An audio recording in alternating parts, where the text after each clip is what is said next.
เจ้าหน้าที่ปกส.เมืองแอดแขวงหัวพันได้รับแรงข่าวจากพลเมืองดีว่ามีคนบ่ดีมีการเคลื่อนไหวค้าขายยาเสพติดและเป็นบ่อนมั่วสุมของกลุ่มคนบ่ดีอยู่ในขอบเขตบ้านนาคำเมืองแอดแขวงหัวพันฉะนั้นเจ้าหน้าที่ปกส.เมืองแอดจึงได้สมทบกับปกส.กลุ่มบ้านนาคำออกกวดกาติดตามเป้าหมายอยู่ระหว่างบ้านนาคำหาบ้านผาแก้วเมืองแอดแขวงหัวพัน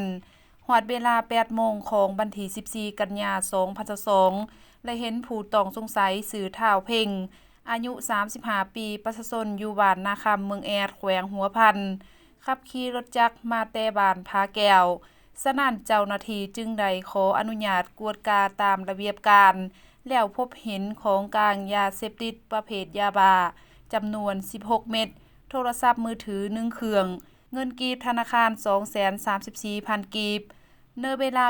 9:30 นาทีของวันเดียวกันเจ้าหน้าที่ปกส.เมืองแอดได้สมทบกับปกส.กลุ่มบ้านนาคำปกส.เมืองปกส.บ้านผาแก้วและองค์การปกครองบ้านเข้ากวดค้นเรือนของเป้าหมายสื่อท้าวเซ็งอายุ 33 ปีประชาชนอยู่บ้านผาแก้วเมืองแอดแขวงหัวพันผ่านการกวดค้นของเจ้าหน้าที่ได้พบเห็นของกลางประเภทยาบ้า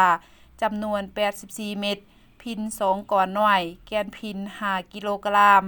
เหล้าปืนแก๊ป 1 เหล้าและเงินกีบธนาคาร 1,504,000 กีบ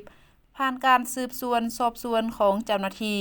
ผู้เกี่ยวทั้ง2 คนได้รับสารภาพว่ายาเสพติดและของกลางจำนวนดังกล่าวที่เจ้าหน้าที่กวดพบแม่นของพวกเกี่ยวแท้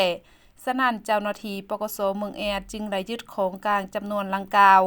พร้อมทางจับตัวพวกเกี่ยวมาดำเนินการสืบสวนสอบสวน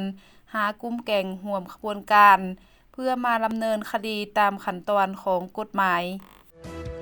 นี่ล่ะคืออุบาทอยู่ในสังคมทุกศาสตร์ระดมปราบปราม